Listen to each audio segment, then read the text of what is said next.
Epílogo. El día del último poema. Última parte de El profesor, de John Katzenbach.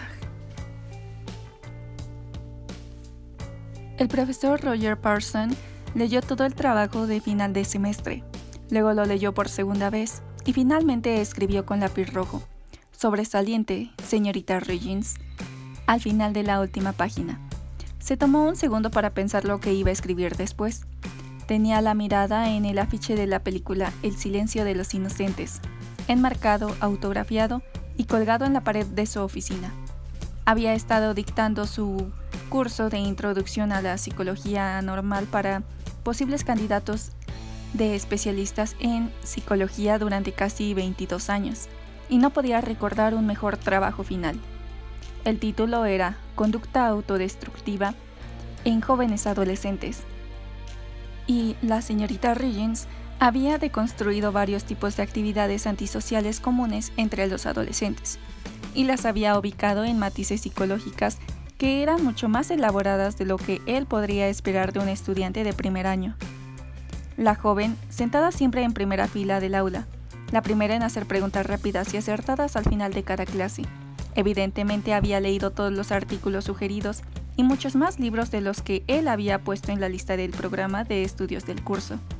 De modo que escribió: «Por favor, véame apenas pueda hablar de futuros planes para una carrera de psicología. Además, tal vez le interese realizar prácticas clínicas en el verano. Generalmente esto es para estudiantes avanzados, pero podríamos hacer una excepción esta vez». Luego le dio la calificación máxima. Podía recordar haber dado solo unas pocas notas tan altas en todos sus años de docencia y nunca antes en un curso introductorio. El trabajo de la joven señorita Riggins estaba evidentemente a la altura de los trabajos que esperaba recibir de los estudiantes de distintos niveles que cursaran sus seminarios avanzados sobre anormalidades. El profesor Parsons puso el informe encima de la pila que pensaba devolver después de la próxima clase, que sería la última antes de comenzar el receso de verano. Le costó leer otro trabajo y empezar otra vez con el proceso de evaluación, y cuando lo hizo una gran mueca le cubrió el rostro a la vez que dejaba escapar un gruñido, pues el siguiente trabajo tenía un error de ortografía ya en la segunda oración del párrafo inicial. ¿Nunca han oído hablar del corrector de ortografía?, farfulló. ¿No se molestan en releer todo su trabajo antes de entregarlo? Con un gesto teatral, puso un dramático círculo rojo sobre el error.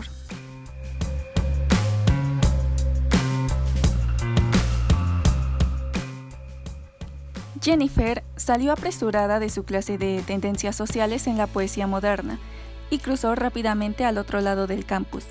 Todos los jueves cumplía con una rutina establecida, y aunque sabía que iba a haber algunos cambios esta última vez, quería asegurarse de atenerse a ella lo más posible. Su primera parada fue en un pequeño puesto de flores en el centro del pueblo, donde compró un ramo económico de flores surtidas.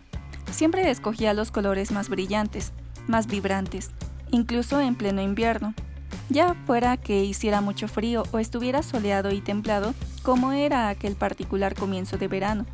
Quería que el ramo se destacara. Recibió las flores de la agradable vendedora, que la conocía gracias a sus muchas visitas, pero nunca le había preguntado por qué compraba flores con tanta regularidad. Jennifer solo supuso que la mujer había advertido por casualidad dónde las dejaba. Regresó rápidamente afuera, al sol de media tarde, dejó caer las flores sobre el asiento de su automóvil y atravesó el pueblo para dirigirse a las oficinas centrales de la policía. Por lo general, siempre había lugar para estacionarse cerca, y las pocas veces en las que las calles habían estado atestadas, los oficiales de patrulla le habían hecho señas para que entrara en el estacionamiento privado de la policía. Aquel último día tuvo suerte y entró fácilmente en un lugar, justo delante de la entrada del moderno edificio de ladrillo y cristal. No se molestó en poner monedas en el parquímetro. Simplemente bajó de un salto con las flores en sus manos. Cruzó la ancha vereda hacia la puerta de entrada. Justo afuera había una enorme placa de bronce ubicada de madera muy visible sobre la pared. Tenía una estrella dorada arriba que atrapaba todos los rayos de sol y resaltaba la inscripción en relieve: en memoria de la detective Terry Collins, muerta en cumplimiento del deber, honor, dedicación, devoción. Jennifer puso las flores debajo de la placa y permaneció allí un momento en silencio. A veces recordaba a la detective sentada delante de ella, en ocasión de alguna de sus frustradas fugas, tratando de explicarle por qué eso de escaparse no era una buena idea, cuando en realidad ella misma claramente no lo creía. Le decía a Jennifer que había otras salidas, que solo tenía que buscarlas con ahínco. Eso era cierto, tal como Jennifer había aprendido en los 3 años desde que la detective había muerto a rescatarla. A menudo susurraba ante la placa: «Estoy haciendo exactamente lo que usted dijo, detective. Debía haberle hecho caso. Usted siempre tuvo razón». Más de un oficial de policía la había oído por casualidad decir esto, o algo similar, pero ninguno jamás la había interrumpido. A diferencia de la florista que la esperaba los jueves, ellos sabían por qué estaba Jennifer allí.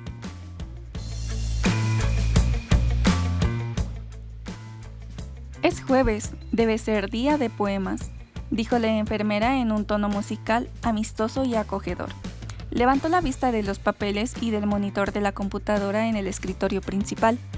Estaba justo al lado de las amplias puertas de un chato y poco atractivo edificio, cerca de una de las calles principales que conducían al pequeño pueblo universitario. Las puertas habían sido diseñadas para dejar pasar sillas de ruedas y camillas, y estaban equipadas con cerraduras eléctricas que se abrían con un zumbido cuando alguien presionaba el botón adecuado. «Sin la menor duda», respondió Jennifer sonriendo a la vez. La enfermera asintió y sacudió la cabeza como si hubiera algo de felicidad y a la vez tristeza en la llegada de Jennifer. «¿Sabes, querida? Tal vez él ya no comprende demasiado, pero realmente espera con ansias tus visitas. Me doy cuenta. Simplemente parece estar un poco más alerta los jueves, esperando que llegues».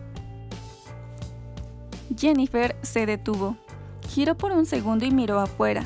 Podía ver la luz del sol que caía entre las ramas de los árboles que se balanceaban con la brisa, con el verde pleno de sus hojas luchando contra las ráfagas de viento sin llegar a esconder de todo el cartel delante del edificio: Centro Valle de Internación Prolongada y Rehabilitación.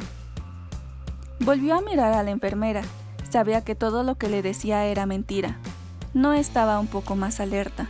Se estaba deteriorando cada vez más, semana tras semana. «No», pensó Jennifer, «con cada hora que pasa se pone peor». «Yo también me doy cuenta», replicó sumándose a la mentira. «¿Y a quién trajiste para la visita de hoy?», preguntó.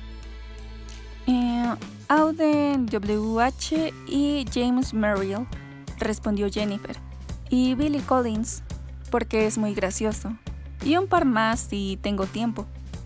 La enfermera probablemente no reconocía a ninguno de los poetas, pero actuaba como si cada una de estas elecciones fuera la más adecuada para las circunstancias. «Está allá, en el jardín de atrás, querida», le informó. Jennifer conocía el camino. Saludó con la cabeza a otros miembros del personal con los que se cruzó. Todos la conocían como la niña de la poesía de los jueves, y su regularidad era más que suficiente para que ellos la dejaran absolutamente tranquila. Encontró a Adrian, sentado en una silla de ruedas, en un rincón a la sombra. Estaba ligeramente inclinado de la cintura para arriba, como si estuviera observando algo directamente frente a él.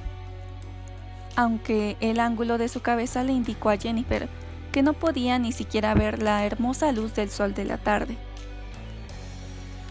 Le temblaban las manos y los labios, como si fueran síntomas de Parkinson. Su pelo era ya totalmente blanco, estaba desprolijo y enredado. El buen estado físico en el que atrora había confiado se había desvanecido hasta desaparecer. Sus brazos eran como palos, sus piernas delgadas se movían nerviosamente, estaba esqueléticamente flaco y no había sido afeitado, de modo que el gris de la barba crecía y oscurecía sus mejillas hundidas y la barbilla. Sus ojos eran opacos. Si reconocía a Jennifer, no había manera de que ella pudiera darse cuenta. Buscó una silla y la puso cerca del viejo profesor. Lo primero que dijo fue: «Voy a obtener la más alta calificación para mi especialidad». «No, para nuestra especialidad, profesor. Y el próximo año será lo mismo. Seguiré con todo esto el tiempo que sea necesario. Y todo lo que usted empezó, yo lo voy a terminar, se lo prometo». Había trabajado en este discurso en su cabeza durante varios días. No le había dicho estas cosas antes. Principalmente se había ocupado de decirle las cosas más simples, como el hecho de haber terminado la escuela secundaria y haber entrado a la universidad. Y luego le contaba acerca de los cursos que estaba siguiendo y lo que pensaba de los profesores que alguna vez habían sido sus colegas. A veces le hablaba de un nuevo novio o de algo tan simple como el nuevo trabajo de su madre y sobre lo bien que se había recuperado después de romper su relación con Scott West. Pero sobre todo le leía poesías. Había llegado a ser muy buena en los tonos, en los ritmos y en el lenguaje. Encontraba sutilezas en los versos y las capturaba para ofrecérselas al anciano, aun cuando sabía que él ya no podía escuchar ni comprender nada de lo que ella dijera. Jennifer sabía que lo importante era el hecho de decirlo. Extendió la mano y tomó la de él. La sintió fina como papel. Había hecho algunas investigaciones y las había confirmado en las conversaciones con el personal del centro de rehabilitación. El profesor Thomas estaba simplemente deslizándose de manera inexorable hacia la muerte. No había nada que nadie pudiera hacer acerca de la tortura, salvo contar con la esperanza de que a medida que sus funciones cerebrales se fueran desvaneciendo, él no padecería ningún dolor. Ella sabía que él sufría. Sonrió al hombre que la había salvado. «Pensé que tal vez estaría bien un poco de Lewis Carroll, profesor. ¿Le gustaría?» Un pequeño hilo de saliva apareció en la comisura de los labios. Jennifer tomó un pañuelo de papel y lo limpió con mucha delicadeza. Pensaba que él había estado demasiado cerca de la muerte. La terrible enfermedad y las graves heridas del tiroteo habían de haberlo matado, pero no había sido así, aunque lo habían dejado lisiado.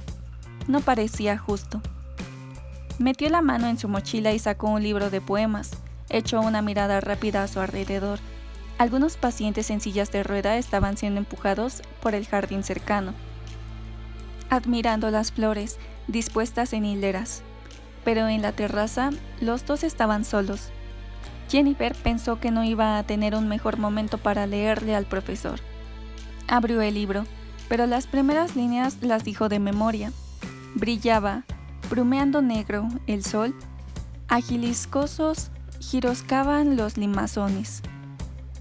El libro de poesía era grueso, una recopilación de generaciones de poetas ingleses y estadounidenses, y ella había deslizado una pequeña jeringa entre sus páginas.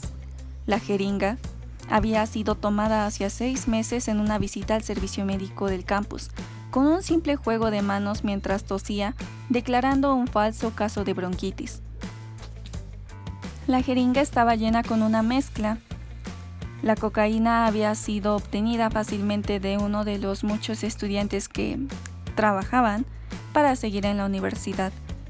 El fentanilo fue más difícil de conseguir. Era una droga fuerte para enfermos de cáncer, un narcótico que se usaba para tapar la dureza de la quimioterapia. Le había tomado algunos meses hacerse amiga de la muchacha que vivía en su mismo piso y cuya madre estaba sufriendo de cáncer de mama. En una visita de fin de semana a su casa en Boston, Jennifer se las había arreglado para robar media docena de pastillas de un botiquín. Eso era más que una dosis letal. Le iba a detener el corazón en pocos segundos. Se había sentido muy mal por el robo y por traicionar la confianza de su nueva amiga, pero era inevitable. Tenía una promesa que cumplir. Siguió recitando mientras subía la manga del profesor. «Cuídate del galimatazo, hijo mío, guárdate de los dientes que trituran y de las arpas que desgarran». Jennifer echó la última mirada a su alrededor para asegurarse de que nadie viera lo que estaba haciendo. «Sí, sas, sas». Una y otra vez zarandeó, tijereteando el gladio borbal. No tenía experiencia en poner inyecciones, pero no creía que eso fuera un problema. El profesor ni se movió cuando la aguja traspasó su carne y encontró una vena. Nada quedaba de la imaginación de Adrian, salvo un gris opaco. Podía ver una luz difusa, podía escuchar algunos sonidos, entendía ciertas palabras incomprensibles que resonaban dentro de una de sus partes escondidas por la enfermedad. Pero todas esas cosas que juntas habían hecho que él, lo que era, estaban en ese momento dispersas y rotas. Y de todos modos, súbitamente, todas las aguas opacas en su interior parecieron juntarse como una ola. Y se las arregló para levantar la cabeza apenas un poquito y ver figuras que a gran distancia le hacían señas. La enfermedad y la edad quedaron de lado. Adrian avanzó corriendo. Estaba riéndose.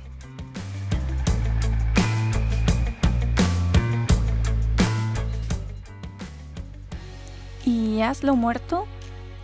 Al galimatazo. Ven a mis brazos, macebo sonrisor. ¡Qué fragrante día! Jujurujurujú. ¡Hi! Jennifer observaba atentamente. Su mano en el pulso del anciano se desvaneció. Cuando estuvo completamente segura de que lo había liberado tal como él la había liberado a ella, cerró el libro de poesía, se agachó, lo besó en la frente y repitió en voz baja: «Oh día glorioso, aleluya, aley». Volvió a poner la jeringa en el libro de poesía en su mochila y luego empujó la silla del profesor hasta un sitio brillante en la terraza y lo dejó allí. Le pareció que se veía sereno.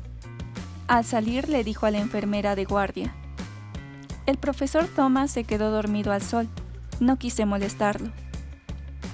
Pensó que era lo menos que podía hacer.